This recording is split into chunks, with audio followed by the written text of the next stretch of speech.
Olá, sejam todos muito bem-vindos à Jornada Digital da Educação 2021. Eu sou a Letéia Tosto, gerente de serviços educacionais da Santiliana, e este é um evento apoiado pelos programas Novo Pitanguá e a plataforma Kepler. Se vocês quiserem saber mais informações sobre esses programas, o link estará disponível tanto no vídeo quanto no chat. Nosso time está disponibilizando para vocês nesse momento. Pessoal, esse evento ele foi pensado principalmente para você, professor, coordenador e você, gestor educacional também, que está no centro das grandes transformações da escola. E grandes transformações que a gente vem passando muito ferozmente, né, nesse último ano aí com a pandemia e tudo isso. Então, a gente tem esse momento de troca experiências, de conversa, de bate-papo, de aprendizagem.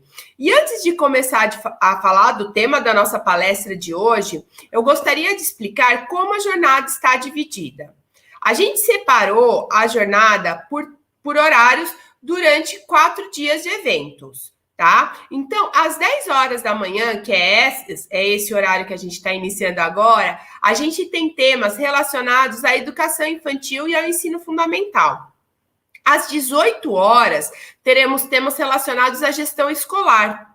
E às 19 horas, os temas serão relacionados à vida profissional e o ser humano, como experiências e vivências do dia a dia. Pessoal, são palestras ótimas. Participem sempre que possível, e caso não consigam participar por algum outro compromisso, enfim, esses vídeos eles sempre ficam salvos no nosso YouTube e no Facebook para vocês consultarem num outro momento.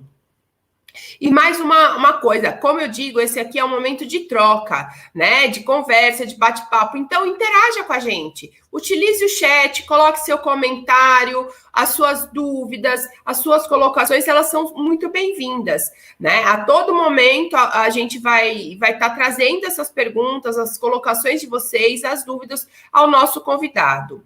E fique ligado também que ao longo dessa transmissão aparecerá na tela e no chat o link para você gerar o seu certificado de participação. E esse link também depois fica salvo no descritivo do vídeo.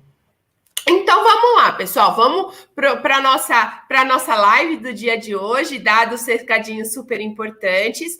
E hoje a gente vai falar sobre planejamento de aula. E para isso a gente tem uma convidada super especial, Jaqueline Magalhães.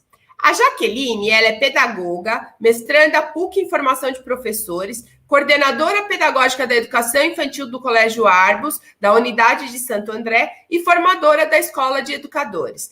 Jaque, seja muito bem-vinda. Olá, bom dia a todos. Ale, muito obrigada pelo convite. É uma alegria imensa estar com vocês hoje. Falar da educação infantil é sempre, para mim, um momento de muita alegria, de muito prazer. E, especialmente, estar com vocês, da Editora Moderna, uma editora de referência no nosso país. Tenho certeza que quem está aqui conosco hoje pela manhã são professoras muito, muito especiais. Muito obrigada. Com certeza, a gente que agradece aí esse tempo que você saiu da rotina da escola, dessa loucura. Que é sempre... da escola, inclusive, isso. Parei um pouquinho para conversar com vocês, já logo volto para lá. Como todos nós aqui, né? Muito obrigada, viu, Jaque, por esse momento, por compartilhar com a gente aí a sua experiência e seus cases de sucesso. Então, vamos lá, Jaque, até que o pessoal se esquenta aí, né, a gente vai engrenando nas conversas, eu gostaria de trazer uma pergunta para você, né? A gente sabe que a BNCC, ela marcou e marca, né, novos paradigmas com relação ao cotidiano da educação infantil. Muito. Nessa perspectiva, você poderia comentar um pouco sobre esse contexto e como isso impacta no planejamento dos professores? Sim, com certeza. Eu preparei uma apresentação, vou pedir para que vocês espelhem. E a gente já pode ir para a segunda tela. Pode passar.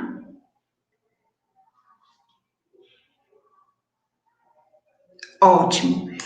Então, Ale, para a gente responder a essa pergunta e pensar em tantas outras, eu preparei um encontro para nós hoje, dividido em duas partes. Então, não é possível a gente entrar nesse assunto, né, falar sobre o planejamento de aula, sem que a gente revisite, sem que a gente olhe de forma muito atenta, tanto ao contexto histórico da educação infantil, como os princípios que norteiam a BNCC, que é um documento muito, muito interessante e que vai trazer novos paradigmas sobre os quais a gente precisa se apropriar. Então, essa primeira parte, eu preparei uma fala teórica de mais ou menos 15 minutos, e aí a gente abre para perguntas e para interação das pessoas que estão conosco, e depois a gente retoma e entra de fato no tema da nossa live, do nosso encontro, que seria então nos aprofundarmos, ampliarmos esse nosso olhar para o planejamento. Combinado? Podemos fazer assim? Então pode passar. Então vamos lá. Falando um pouquinho do contexto histórico da educação infantil e dos pressupostos teóricos que nos balizam hoje. A educação infantil nasce no Brasil na década de 70, muito para atender um contexto de mães que queriam, desejavam e buscavam uma vida profissional fora do lar, né? Então, as mães se juntam e cobram do governo, no comecinho da década de 70, que a sociedade possa olhar para a educação de crianças pequenas. E com isso, a gente tem as primeiras creches de 0 a 3, de 0 a 4, de 0 a 6 na época, que vão atender a essa demanda social. Mas o que acontece? O olhar para a escola das crianças pequenas naquela época se torna um olhar muito assistencialista, porque era essa a demanda social. Um local adequado, bacana, confiável, aonde os cuidados estivessem muito presentes, né? Então, as primeiras creches, as primeiras escolas de educação infantil, tanto públicas como no contexto privado, vão se preocupar com isso, com o assistencialismo, com a rotina das crianças, a rotina de cuidados, a rotina que vai trazer a higiene, o sono, enfim, né, uma boa alimentação, porque era essa a demanda social. Isso não se sustenta. Claro, quando a gente começa a olhar para a escola da infância naquela época, a gente começa a perceber que não é possível a gente conceber a escola da infância a partir desse viés assistencialista. E aí nascem outros documentos, e a gente tem as diretrizes, a gente tem a LDB, e a gente tem logo mais para frente um pouco os referenciais teóricos, né? Os referenciais curriculares nacionais de educação infantil, que foi um documento que tira a educação infantil desse lugar de assistencialismo. Mas também vai compor a educação infantil como, muitas vezes, uma mini escola de ensino fundamental. A grande experiência do nosso país era a educação formal. Então, quando se olha para esse momento de transição entre o assistencialismo e a escola e os objetivos pedagógicos, fica muito forte também que esse período pode ser um período preparatório ao ensino fundamental. Então, se constitui as salas de aula já com mesinhas um pouco menores, mas na mesma organização que o ensino fundamental 1.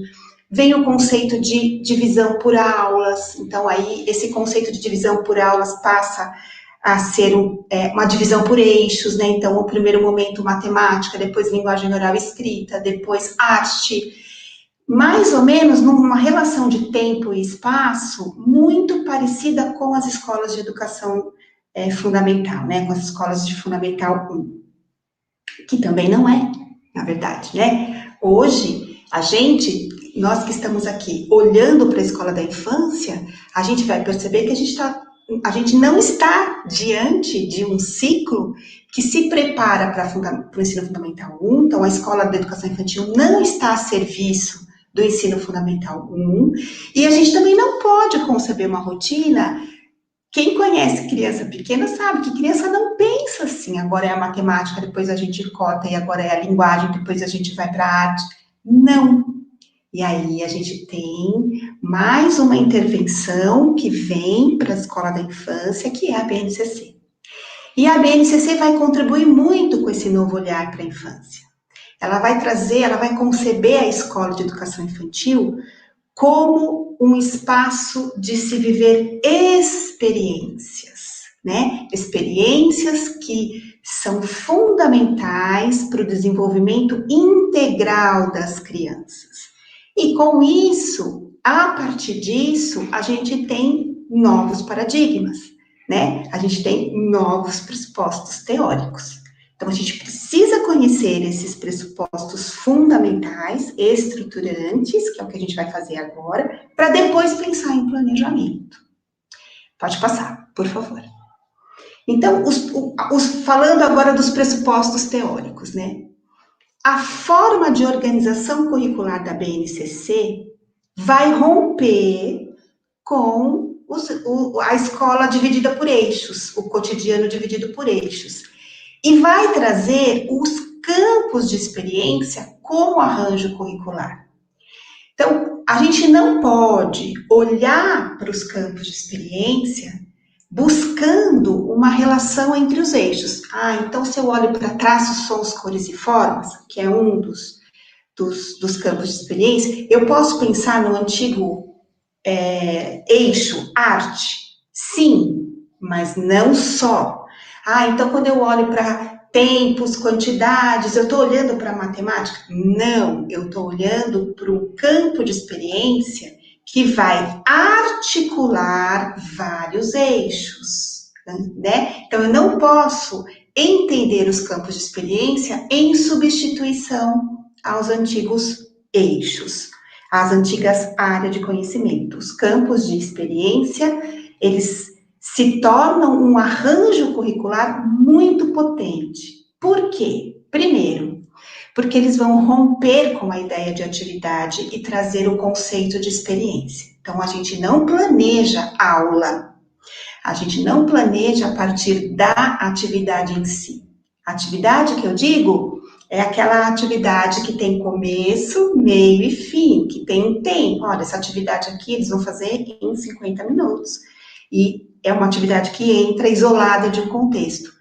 Então, a BNCC vai romper com as atividades e vai dizer que precisamos planejar boas experiências, boas interações das crianças com relação a quê? Aos ambientes, ao tempo, ao espaço e aos materiais que a gente vai oferecer para que ela viva essa experiência.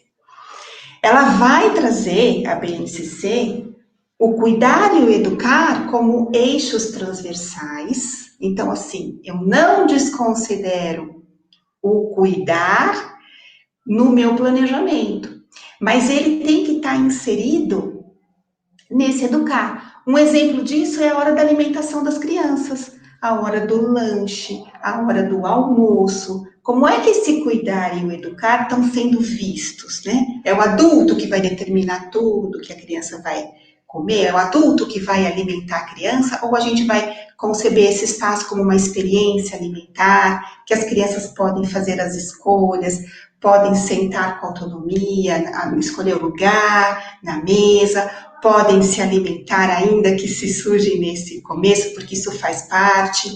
Então, o cuidar e o educar, a hora do desfraude, o uso do banheiro, a higiene que a gente precisa preparar nesse momento, as relações de autonomia, de cuidado com o corpo, isso é currículo, isso precisa ser planejado, esse tempo precisa ser visto, esse espaço precisa ser revisitado, esse momento é pedagógico. Vai trazer as interações e brincadeiras, e isso é muito importante, também como aspecto aspecto que vai perpassar por todos os campos de experiência. Em resumo, é assim: se as crianças não estiverem interagindo ou brincando, esse planejamento precisa ser revisto. Por quê? Interação e brincadeira é eixo transversal. Qualquer experiência, em qualquer campo de experiência, a gente precisa garantir que as crianças estejam em interação com o meio, com o objeto, com o adulto educador, com as outras crianças, com os materiais, com o ambiente, e que isso passe pelo brincar, eu não gosto da palavra lúdico, eu acho que ela não define, mas que a gente pode trazê-lo aqui como uma forma de explicitação desse conceito. E uma outra importantíssima contribuição que a base vai trazer é o deslocamento dessa criança, né? Então, essa criança ela ocupava um espaço no currículo como uma criança de deveres e não de direitos. Uma criança de dever, gente, é uma criança que a gente sempre precisa ensinar algo para alguma coisa, né? Então, ela precisa aprender isso hoje, porque amanhã, no ensino fundamental, ela vai usar. Eu preciso fazer exercícios motores, porque quando ela estiver no ensino fundamental, ela vai usar a letra cursiva. Não. A criança de deveres não existe na nossa cultura mais, ainda bem. A gente tem diante da gente uma criança de direitos. Se a gente tem uma criança de direitos, a gente tem adultos de deveres nessa relação. E um dos deveres desse adulto é pensar e estudar essa infância das crianças. E trazer no planejamento cotidiano, mensal, semanal, diário, os direitos dela, garantir que os direitos de aprendizagem estejam no cotidiano. Eu vou explicar um pouquinho nessa próxima tela, pode passar. O que a gente pode dizer sobre uma criança de direitos? Eu posso dizer que eu olho para uma criança na sua potência desde que ela é recém-nascida, que ela já sabe muito sobre a vida, e a gente vai ocupar um lugar de dar profundidade às suas experiências, às suas perguntas, às suas pesquisas. E como é que isso vai impactar o planejamento? Em todo momento. Se a gente reconhece que a gente tem crianças de direitos, a gente também vai assumir a postura de um adulto de deveres. E, como eu disse, sendo redundante de propósito, ser um adulto de deveres nesse contexto é estudar essa infância, é propor boas experiências. Então, vamos pensar um pouquinho sobre isso, né? Aqui a gente está dizendo que as crianças de deveres, ela já é uma criança que tem o direito de brincar. Tá. Aí vocês vão dizer, mas já que toda criança brinca. Sim, toda criança brinca. Mas se ela está na escola, e se ela tem isso enquanto direito, e eu sou esse adulto de deveres, eu tenho como dever pensar nesse brincar. E encontrar uma forma no meu planejamento de diversificar esse brincar. Então, vamos lá. Um dia eu planejo que ela vai brincar com materiais estruturados. No outro dia, eu vou observar esse brincar e vou relançar esse brincar no outro dia. Ou vou dar continuidade ao brincar com materiais estruturados, porque eles não esgotaram ainda, ou eu vou ofertar esse brincar com materiais não estruturados. Vou ofertar esse brincar com elementos da natureza. Vou ofertar esse brincar com diferentes idades na escola. Hoje a gente não pode, porque a gente está num contexto pandêmico. Claro, então a gente não pode misturar as bolhas, mas logo a gente vai passar, a gente vai ter essa pandemia encerrada e controlada, sim. E a gente pode diversificar esse brincar. Então, ora, o brincar do maior, da criança maior, pode ser junto com a criança menor. Ou seja, eu quero dar exemplo. Se o brincar é um direito das crianças, como eu diversifico esse brincar? E eu vou usar o planejamento para isso, para pensar nesse brincar. Todas as crianças têm o direito de participar e de conviver. Ótimo. E vocês vão dizer, mas então, eles participam? Sim. Se eles participam, se eles têm o direito de participar, eu também vou planejar esse participar, né? Então, em cada momento da rotina, como eu garanto esse participar? E aí eu vou olhar para as crianças. Bom, ela vai participar todos os dias, por exemplo, a gente define a rotina das crianças. Na sexta-feira eles escolhem como é que vai acontecer essa rotina. É uma forma de participar muito diferente. Eu vou trazer as assembleias de classe, que é um conceito aonde de fato você empodera as crianças para participar, né? Para esse participar. E aí a gente propõe uma pauta democrática, construtiva, sobre o que nós vamos discutir essa semana, né? O que está incomodando? A Silvana Augusto tem um exemplo lindo numa live que eu acho que ela fez para a Moderna também, que eu trago sempre nos contextos de formação aqui no colégio ou em outros lugares, que ela conta de uma creche em São Paulo, que as crianças ganharam de presente uma casinha de boneca. E as crianças já tinham uma casinha de boneca no parque. E aí os adultos pensaram, bom, então a gente pode colocar a casinha de boneca em outro lugar, em outro parque, porque aí em cada momento da escola a gente tem um parque, em cada local da escola a gente tem uma casinha e as crianças vão brincar muito. Sim, mas como? Ali a gente, né, se olha para a criança como um contexto de direitos e um contexto de participação, então na assembleia de classe, a gente leva para as crianças essa realidade. E aí, as crianças não tiveram dúvida, disseram, não, vocês podem colocar a casinha de boneca do lado da outra casinha de boneca. Perfeito, porque a gente precisa ter vizinhos, né? E a gente gosta de brincar com vizinhos.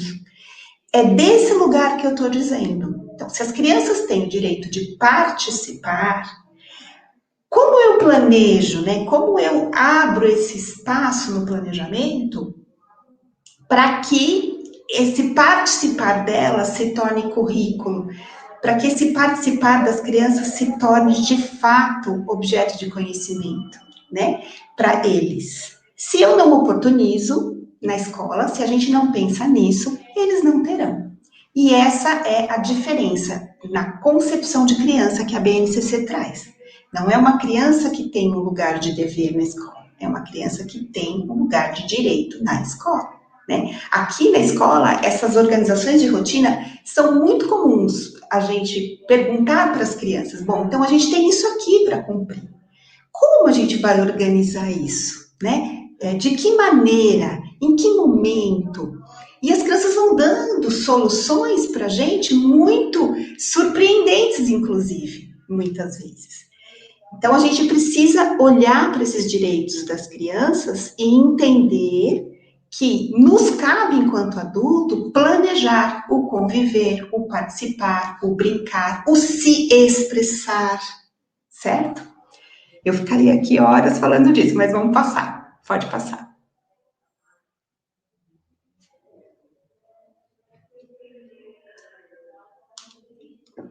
Uma outra conquista muito bacana na escola da infância é a maneira como a gente olha para os projetos de interesse do grupo.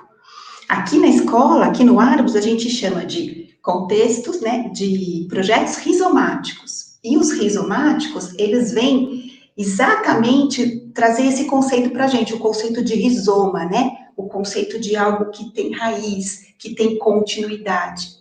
E os projetos de interesse do grupo, ou os projetos rizomáticos, como a gente nomeia aqui, eles vão nascer de quê? De contextos investigativos. É um outro olhar para as pesquisas das crianças, né? É um outro olhar para se fazer pesquisa na escola. Por quê? Porque no eixo, né, nos referenciais nacionais curriculares, a gente trazia isso já muito definido. Com a turma de 5 anos, quem não fez parte dessa época? Eu fiz muito como professora, como coordenadora, como formadora. Olha, então, com a turma de 5 anos, nós vamos estudar o fundo do mar. Porque as crianças amam olhar para os animais marinhos e compreender. Sim, as crianças amam qualquer contexto investigativo que se tenha a natureza.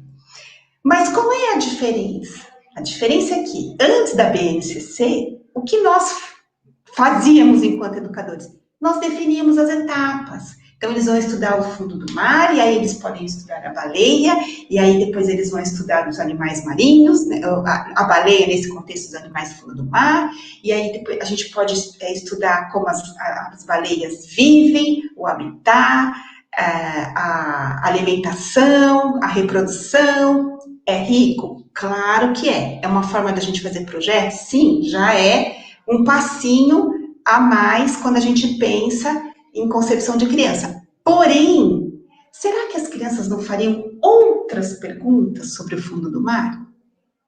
Aqui, a gente começou um projeto trazendo para as crianças elementos do fundo do mar, e as perguntas que eles fizeram foram muito pertinentes. Assim, como que no mar não tem dia?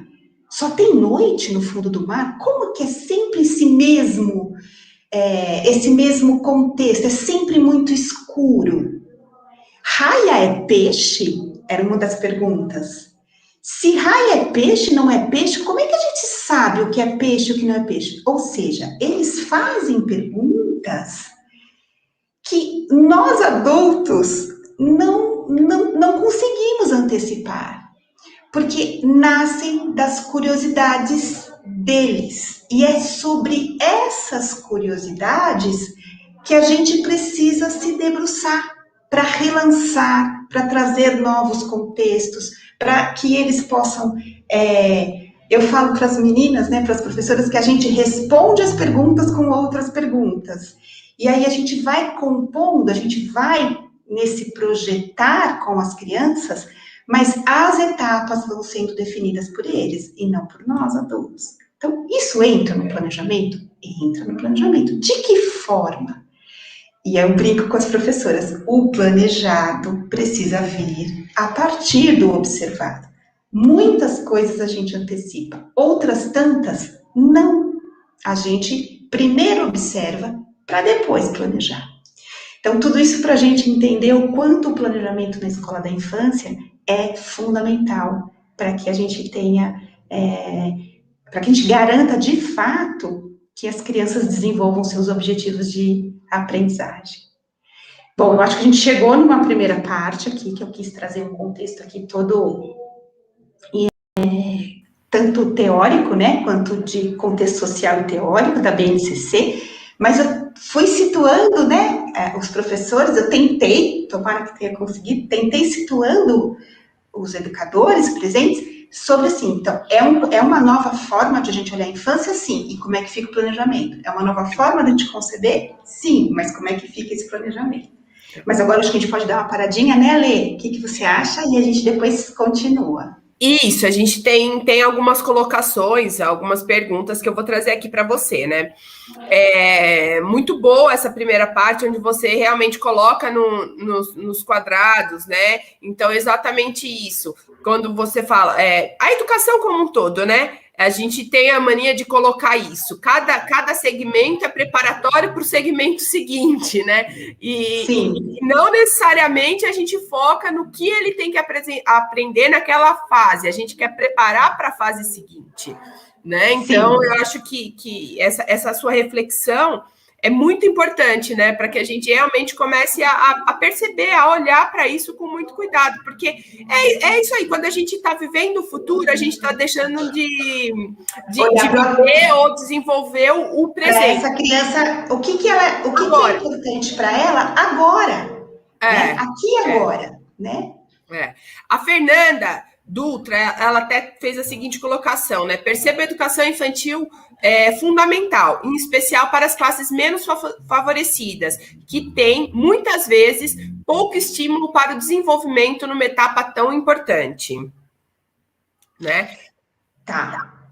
Então, ela traz essa colocação, ela fala que é super importante também, as crianças interagindo entre pares. A Cláudia Madison, ela fala o seguinte: acredito que a BNCC está nos auxiliando e permitindo que haja uma reflexão durante o período da criança na creche.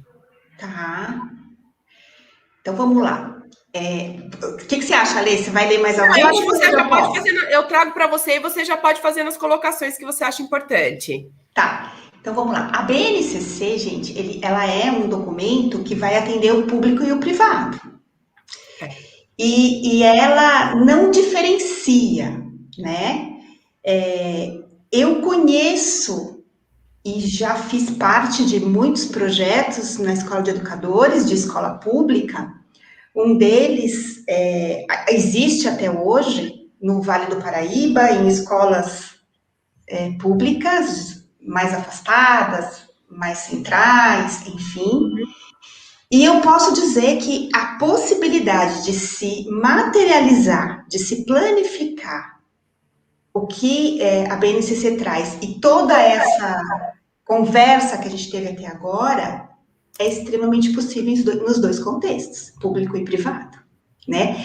A gente aqui não está falando de recursos materiais para essa primeira infância, e nem precisaria, porque, por exemplo, quando a gente fala de oportunizar o brincar a partir dos materiais não estruturados, elementos da natureza, a gente tem isso em todos os contextos sociais desse Brasil, do sul, do norte ao sul.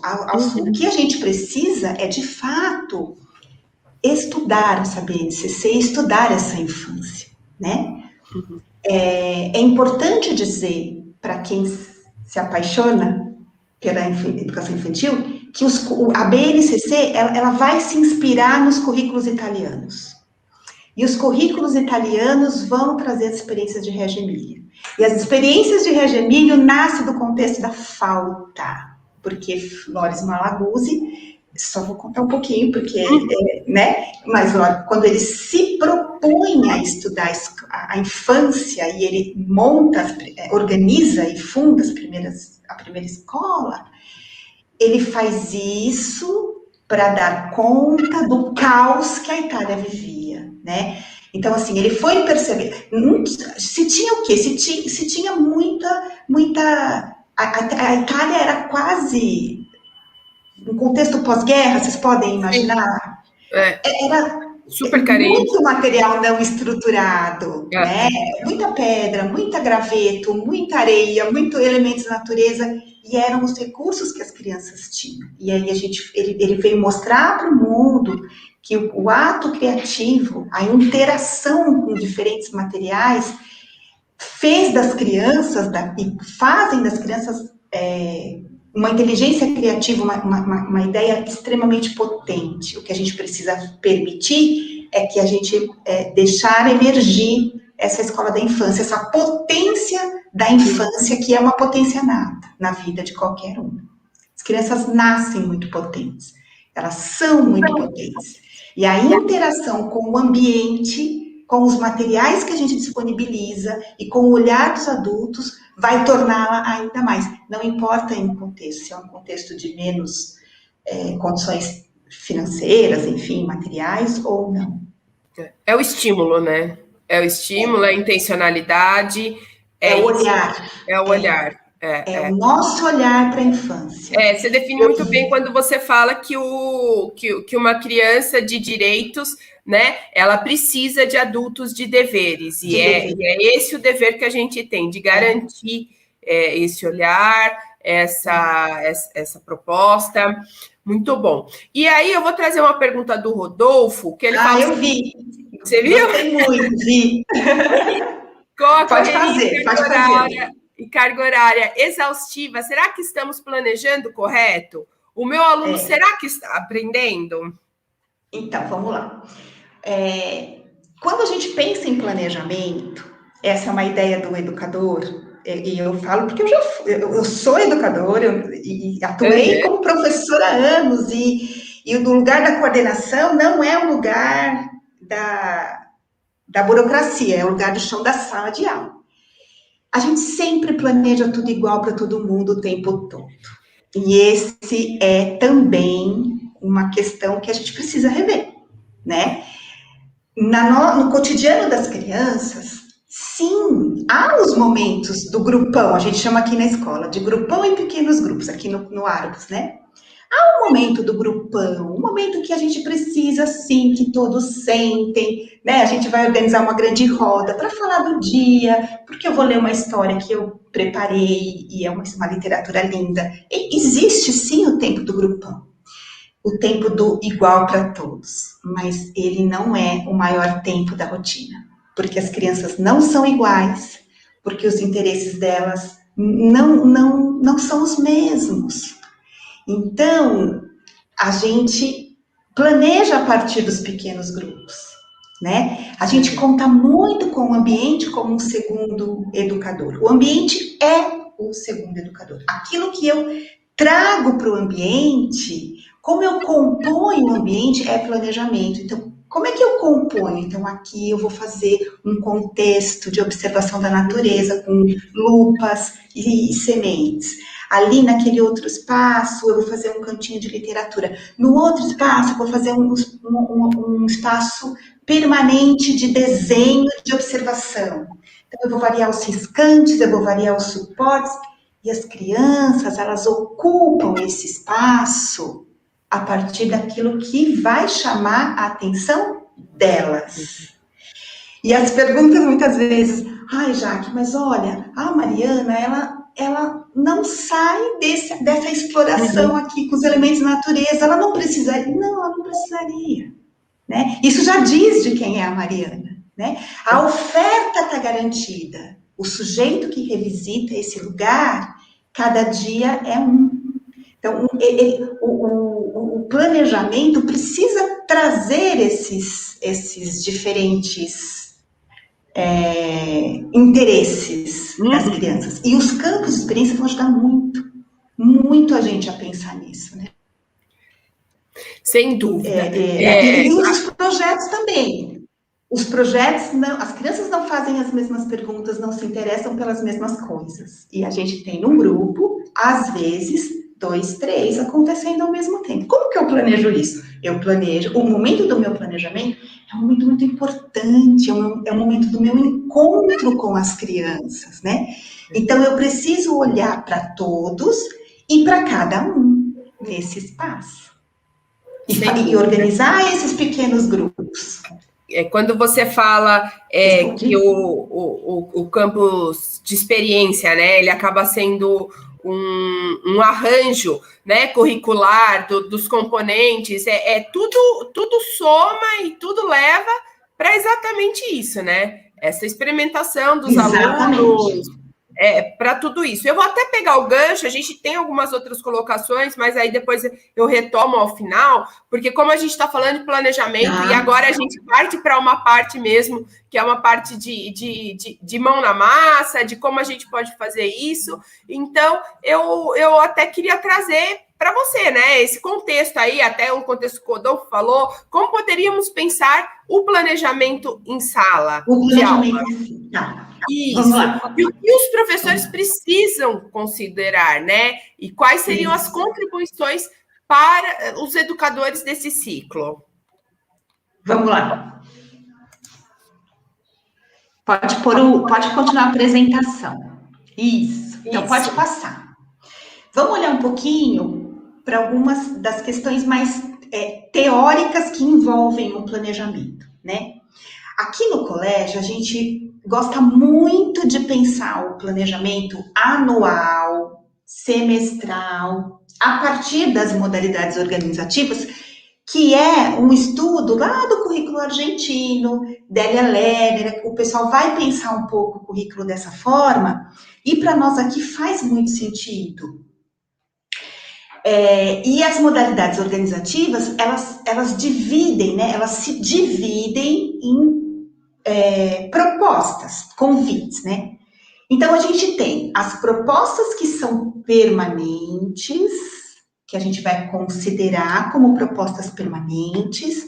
A gente tem algumas sequências didáticas com os objetivos mais definidos, mais organizados, e a gente tem os projetos de interesse do grupo, que a gente chama aqui os projetos rizomáticos, e a gente tem também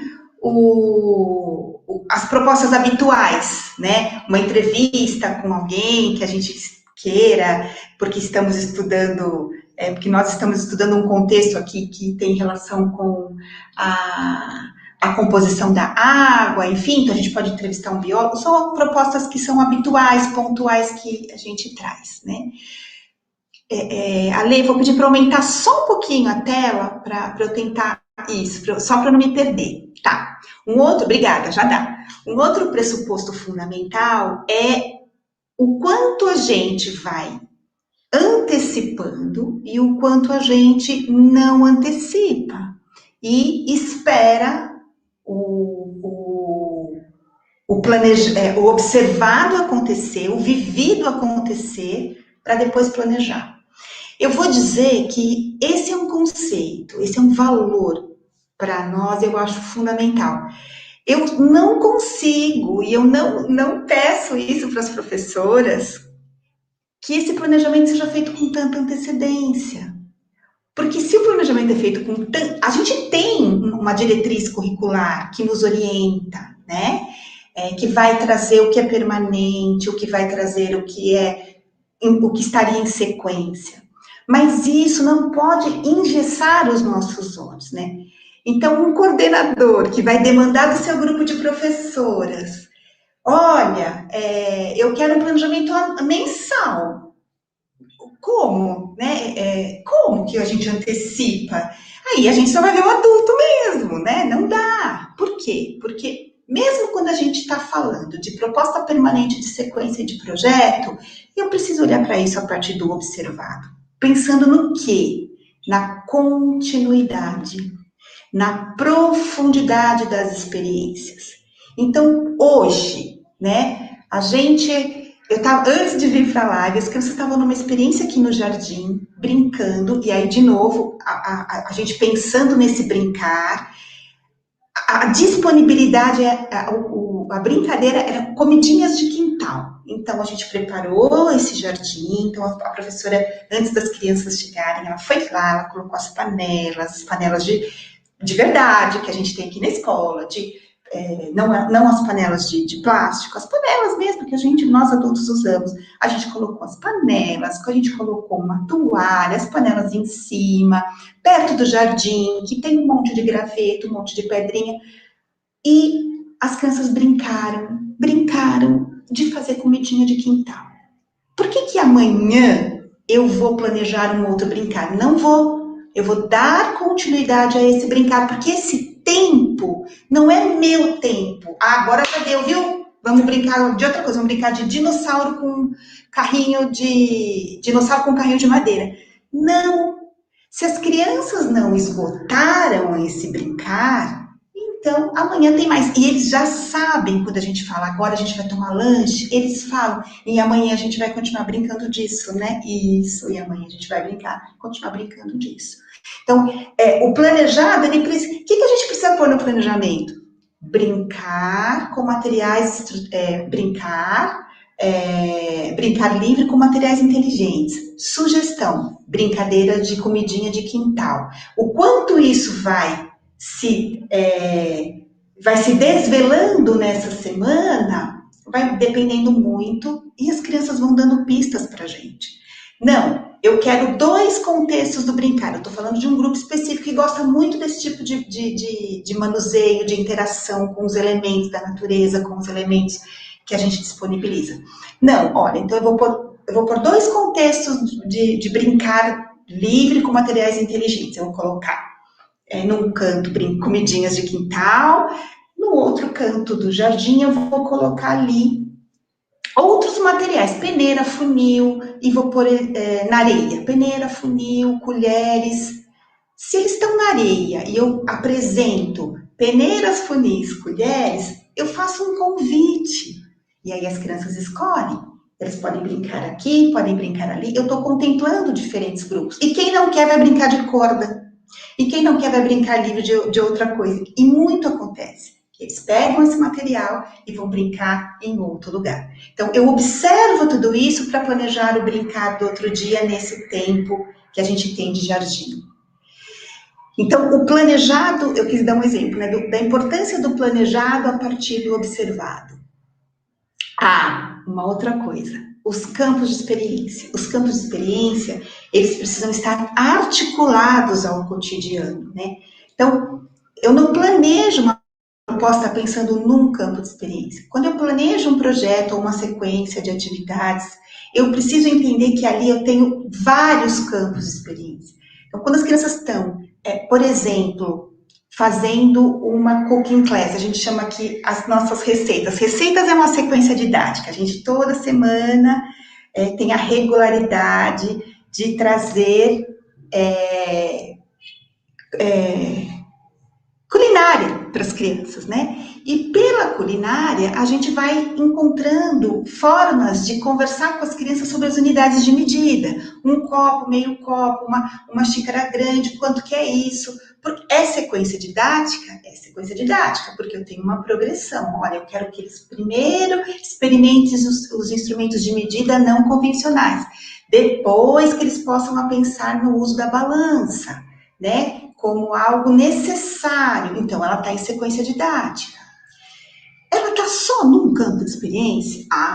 Provavelmente, né? Porque, olha, se eu pegar lá, olhar o espaços, tempos, quantificação, enfim, eu vou ver isso. Eu vou ver os instrumentos de medida ali, eu vou ver... Então, sim.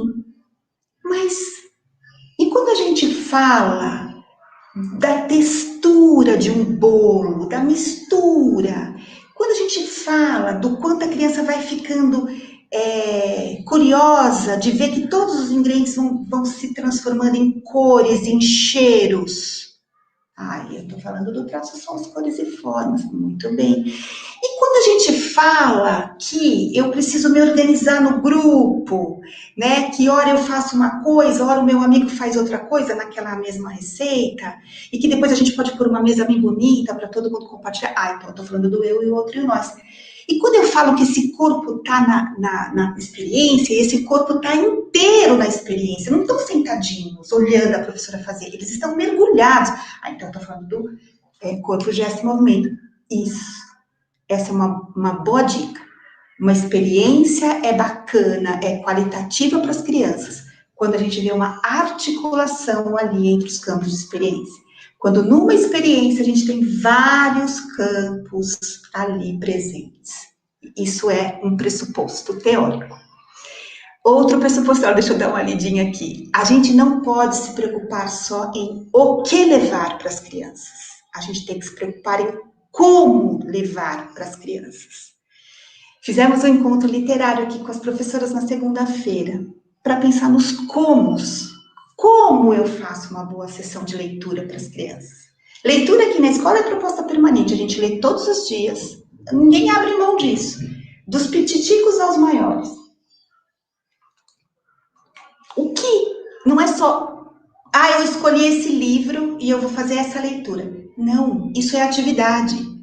Trazer a leitura em experiência exige do educador que ele estude o livro antes, né? Que a gente leia com muita fluência e expressividade, que a gente encontre um lugar no grupo muito especial para fazer isso todos os dias, uma cabana literária, um espaço bem confortável, cheio de almofada, um tapete, um momento específico que convide as crianças a mergulhar nesse mundo literário.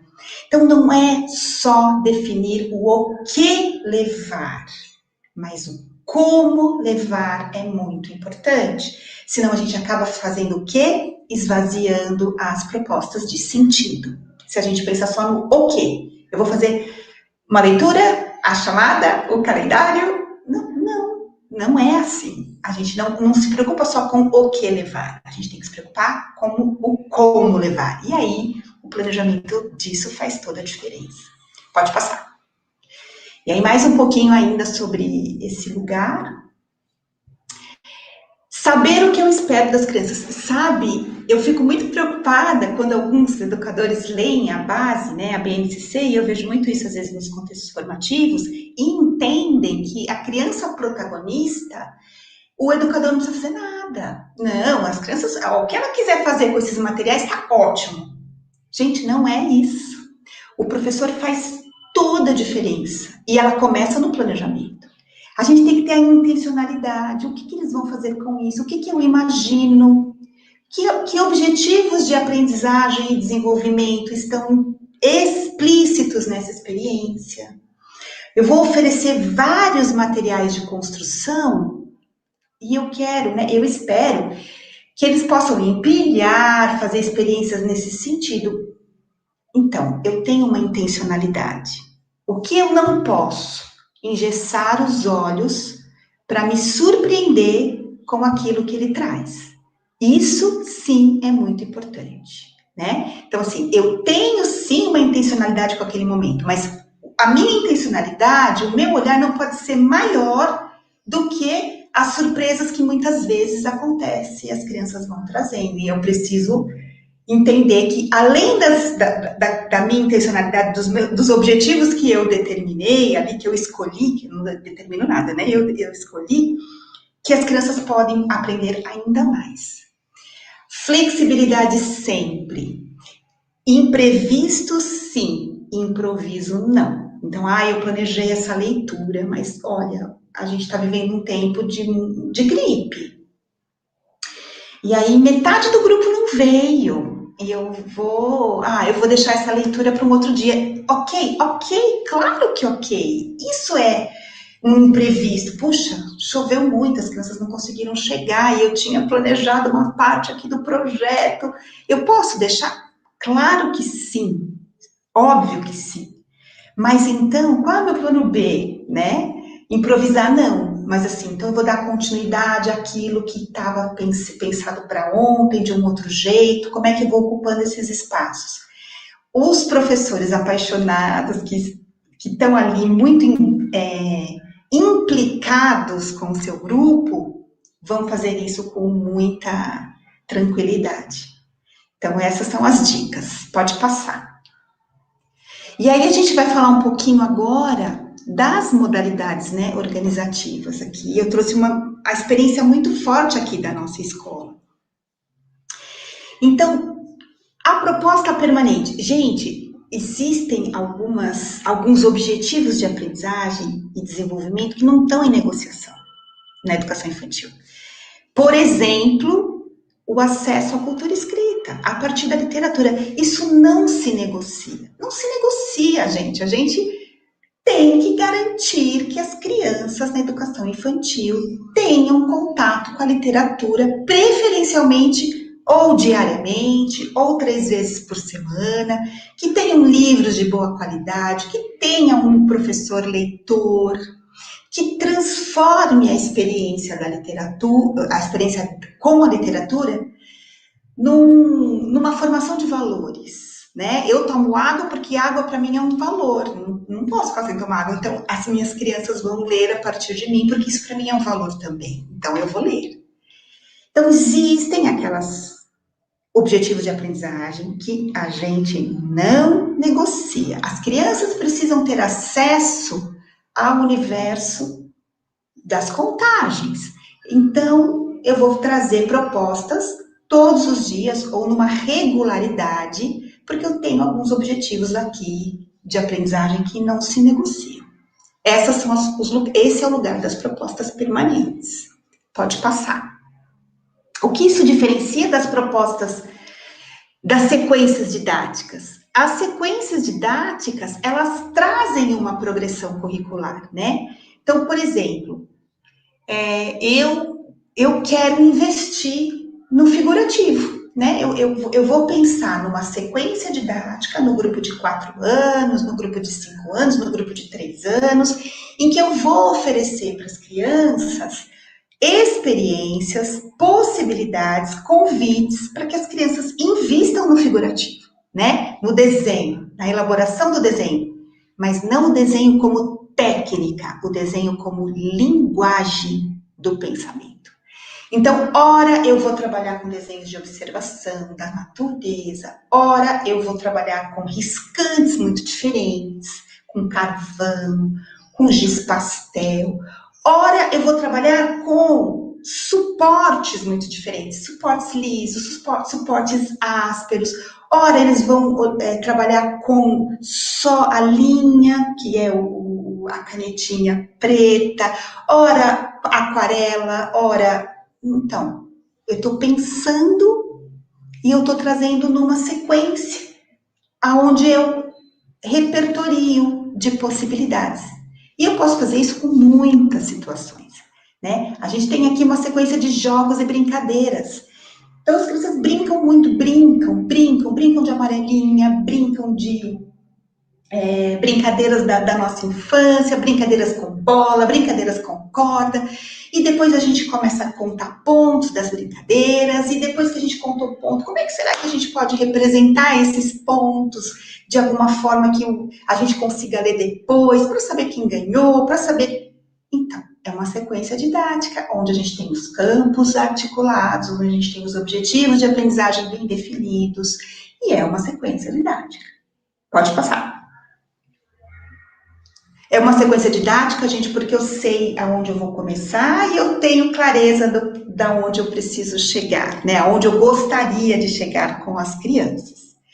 E os projetos, como eu já falei, que eu não vou antecipar, diferente do permanente, das propostas permanentes, diferente das propostas em sequência, eu não vou antecipar o projeto. O projeto eu vou me preocupar com os convites, com o que eu organizo como contextos investigativos para que as crianças façam boas perguntas.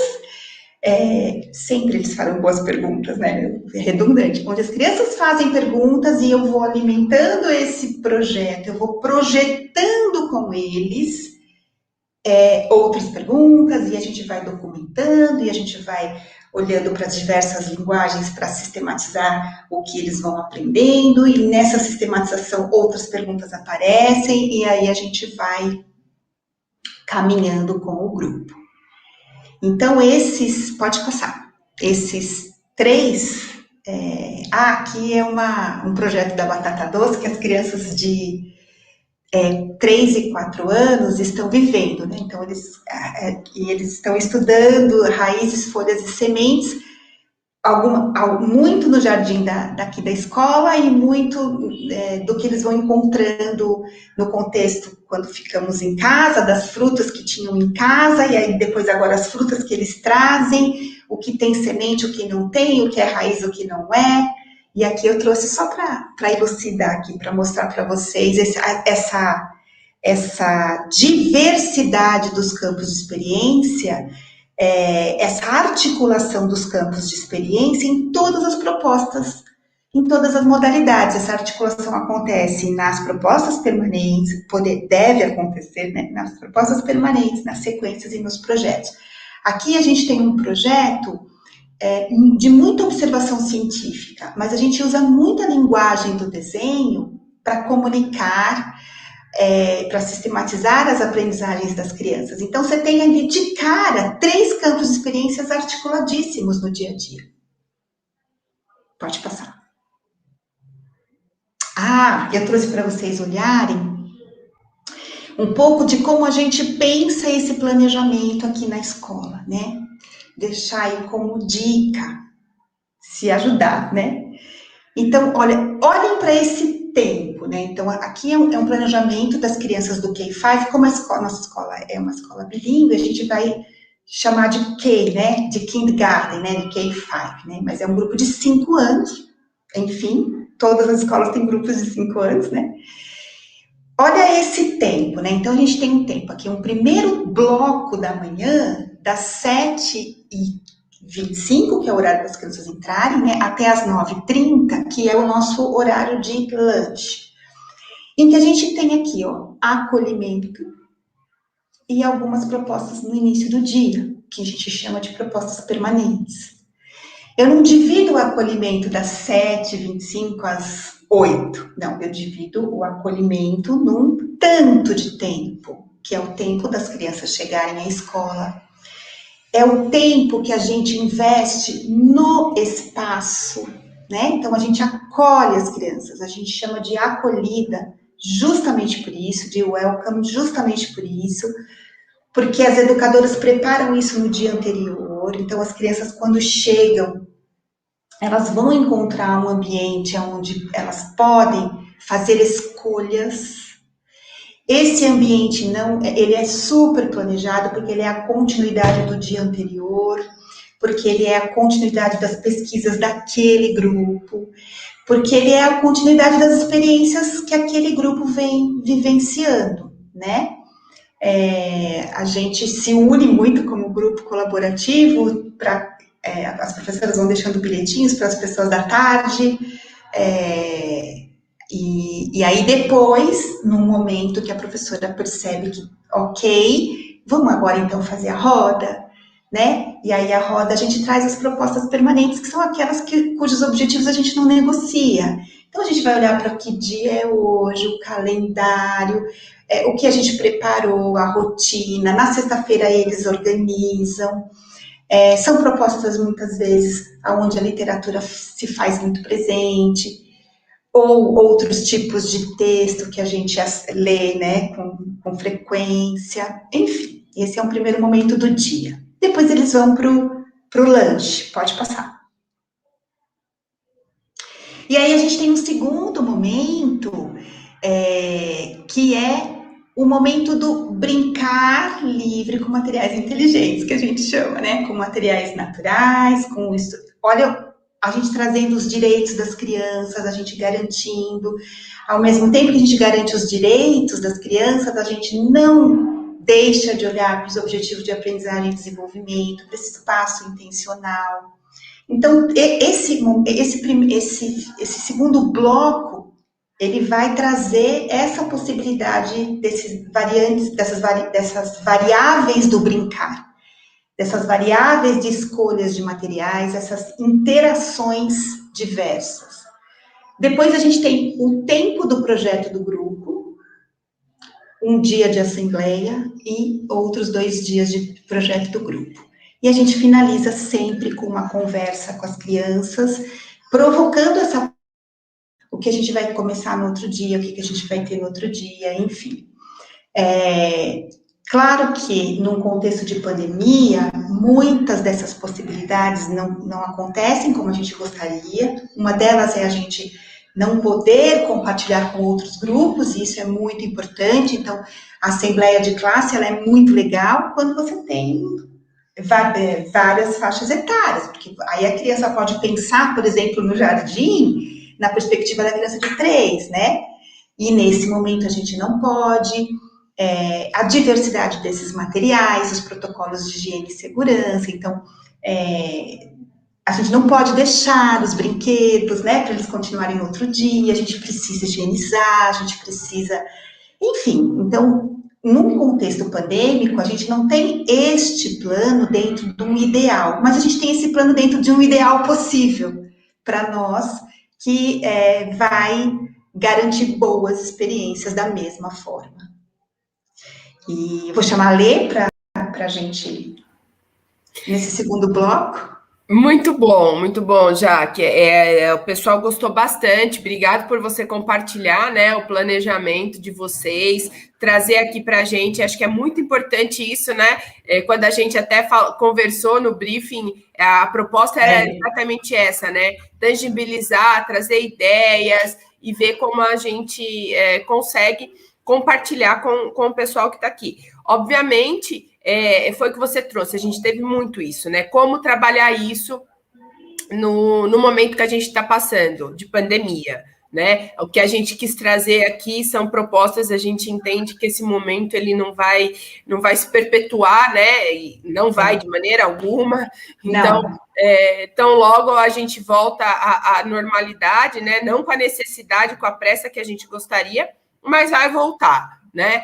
Vai voltar. Então, eu acho que algumas das coisas que você trouxe, a gente pode até falar, né? Nesse momento pandêmico, a gente está lidando com os imprevistos. Os imprevistos, muito. Né? Importante, Ale, são permitidos, né? Importante dizer que a gente não tem todas as crianças na escola, como todas as escolas. Então, algumas famílias ainda optam por não trazer, ou trazer muito de vez em quando. E o que a gente faz? A gente tenta desenvolver esse planejamento em casa, né? Então a gente faz os kits, os materiais que as crianças usam aqui, a gente manda para casa, a gente orienta as famílias, a gente busca que essas experiências possam acontecer também com as crianças que estão ainda Alguns momentos são mais prejudicados, obviamente, né? Então, quando a gente fala do campo de experiência, eu e os outros, enfim, até a Angélica, ela traz o seguinte, esse contexto investigativo com educação remota, ele fica limitado. Como podemos fazer? A gente aqui, Angélica, a gente faz, como eu disse, os kits, né, com os materiais, para que as famílias proporcionem em casa. E a gente faz uma mediação um pouquinho por dia, simultânea, com as crianças. Uhum. E aí a gente vai mediando a partir daquilo que nos é possível, que é essa interação online. E é importante, por exemplo, as pesquisas que a gente está fazendo com sementes aqui na escola, em casa, a gente consegue garantir, sim, então, lupa, lanterna, a gente manda para casa, né? E a gente faz junto com as crianças, né? Então, a gente procura garantir. Agora, é muito o que a Lê trouxe. Esse o eu, o outro, nós, as crianças que estão em casa, perdem um pouco dessa interação com o outro, né? Com o que o outro observa, que aí ele passa a observar também, ou não, ele está observando outra coisa, e ele... Enfim, essa troca, né, essa construção que acontece no coletivo, no presencial, é diferente, mas é possível. É possível. É possível. Acho que essa é a mensagem. O Rodolfo, só vou trazer mais essa questão do Rodolfo, ele fala assim, como traçar estratégia para facilitar o aprendizado com essa nova modalidade de ensino remoto? Você já falou um pouquinho, né? Aí ele até traz o seguinte, que faço para esse planejamento seja global, atenda todos os alunos de forma isonômica. A gente faz pequenos grupos até no online. Né? A gente organiza em pequenos grupos até no ambiente remoto, porque para a gente isso é um valor, entender que as propostas não são iguais, entender que as propostas não são iguais, porque as crianças não são iguais, é um valor, entende? Então a gente vai delimitar esses pequenos grupos por interesse, inclusive no ambiente remoto. Então, por exemplo, as pesquisas que eles estão desenvolvendo em casa, com exceção do grupo de 4 anos que a gente está olhando para si, elas são diferentes, elas fazem perguntas diferentes. Por quê? Porque as interações são diferentes, né? Então, muitas vezes até as professoras falam assim, nossa, esse documentário que a gente vai assistir aqui, um grupo nosso está estudando o iglu, né? Como? Eles querem saber como é possível se morar dentro do iglu. Eles falam, não é possível isso, não é possível, né? Então, assim, a gente tem ferramentas que vão garantindo muitas vezes uma interação no online que não é possível no presencial, mas que no online é muito bacana, porque a atenção das crianças, por exemplo, um documentário, uma parte do documentário, é muito interessante. Então, a gente tem que pensar sempre que o planejamento, a gente tem uma parte do planejamento que é igual a todos, mas é uma pequena parte do cotidiano. A gente precisa entender que as crianças são diferentes, olham para coisas diferentes e que o nosso planejamento tem que ser diversificado nesse sentido.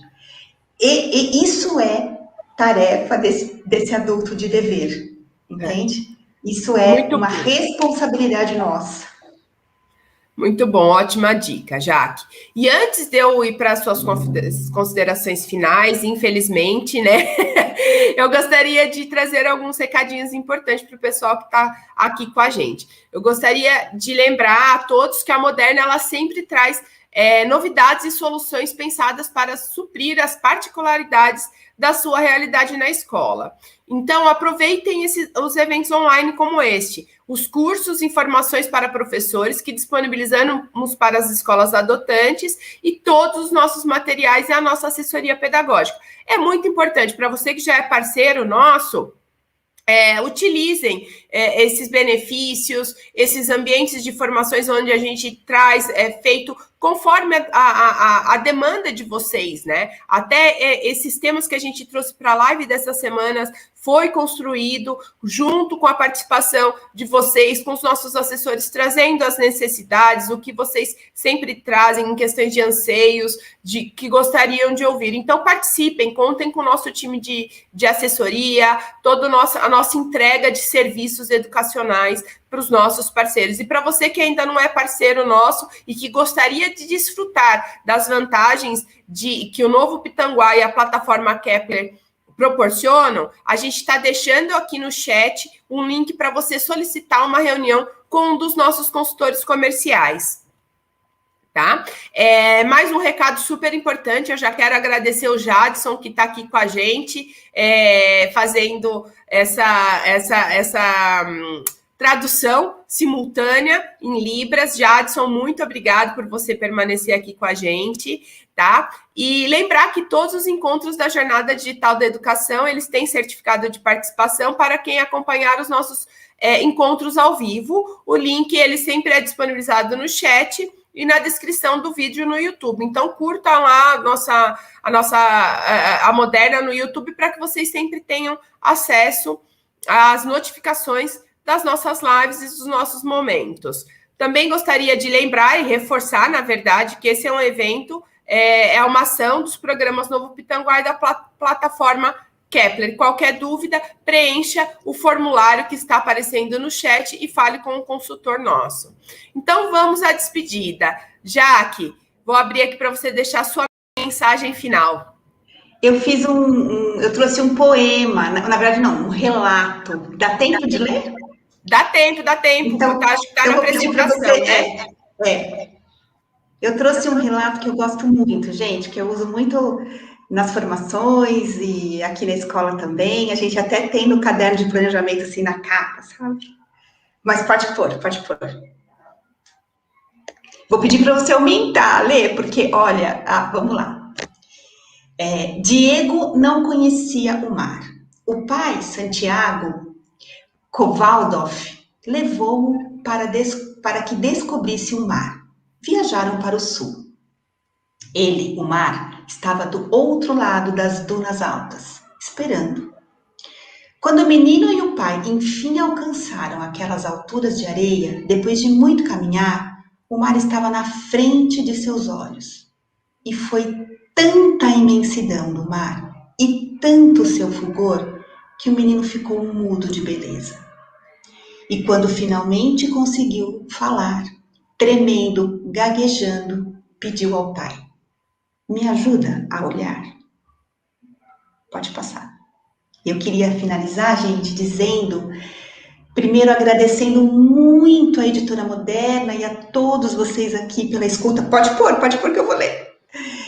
A esse momento de escuta, quero agradecer muito e quero finalizar dizendo que o planejamento de aula é um momento de encontro desses olhares.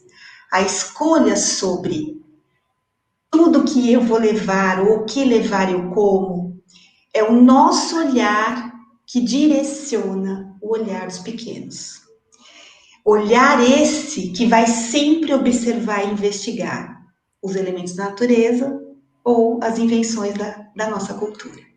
Então, o que a gente precisa num planejamento é onde e como estamos direcionando o olhar das crianças. Essa é a pergunta. E muito, muito, muito obrigada. A gente que agradece, Jaque. Gratidão aí pelo momento, por compartilhamento aí do seu conhecimento e das suas experiências. Com certeza será o primeiro de vários encontros. Obrigada, Jaque. Eu que agradeço, Ale. Muito obrigada, pessoal. Um bom dia, um bom trabalho. E, pessoal, a gente está chegando ao fim da transmissão de hoje, da nossa jornada digital de educação. Então, lembrando que todos os dias, às 10 horas, a gente tem os temas relacionados à educação infantil e fundamental. E amanhã, a gente terá a nossa última palestra e falaremos sobre avaliação com a Mara Manzani, voltado para o Fundamental 1. Lembrando que hoje a gente tem mais 2 encontros, um às 18 horas, com foco nos gestores das escolas, sobre mídias sociais aliadas para fidelizar e captar novos clientes, com os especialistas Denis Drago e Leonardo Mendonça. E às 19 horas, a gente tem um super encontro com o Luiz Carlos de Menezes, conversando sobre a comunicação da escola. Não percam, pessoal. Por isso, curta aí a nossa página no YouTube, no Facebook, para vocês receberem o lembrete na hora de começar as nossas lives. Muito obrigado pela participação de todos. Foi um prazer estar aqui com vocês de novo. Bom dia, um bom trabalho e até amanhã.